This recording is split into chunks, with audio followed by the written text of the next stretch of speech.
ಮುಂಬೈನ ಆಜಾದ್ ಮೈದಾನದಲ್ಲಿ ಮಹಾರಾಷ್ಟ್ರದ ನೂತನ ಮುಖ್ಯಮಂತ್ರಿ ಪದಗ್ರಹಣ ಸಮಾರಂಭ ನಡೆಯಿತು. ದೇವೇಂದ್ರ ಫಡ್ನವೀಸ್ ಅವರು ಮಹಾರಾಷ್ಟ್ರದ ನೂತನ ಮುಖ್ಯಮಂತ್ರಿಯಾಗಿ ಮೂರನೇ ಬಾರಿಗೆ ಪ್ರಮಾಣ ವಚನ ಸ್ವೀಕರಿಸಿದರು.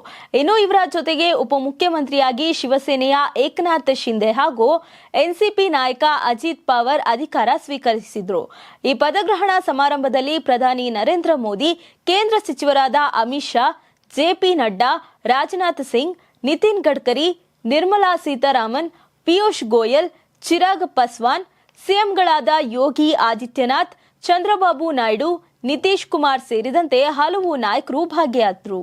ಮುಂಬೈನ ಆಜಾದ್ ಮೈದಾನದಲ್ಲಿ ಮಹಾರಾಷ್ಟ್ರದ ನೂತನ ಮುಖ್ಯಮಂತ್ರಿ ಪದಗ್ರಹಣ ಸಮಾರಂಭ ನಡೆಯಿತು.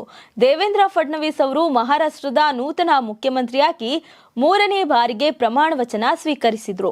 ಇನ್ನು ಇವರ ಜೊತೆಗೆ ಉಪಮುಖ್ಯಮಂತ್ರಿಯಾಗಿ ಶಿವಸೇನೆಯ ಏಕನಾಥ್ ಶಿಂದೆ ಹಾಗೂ ಎನ್ಸಿಪಿ ನಾಯಕ ಅಜಿತ್ ಪವಾರ್ ಅಧಿಕಾರ ಸ್ವೀಕರಿಸಿದರು.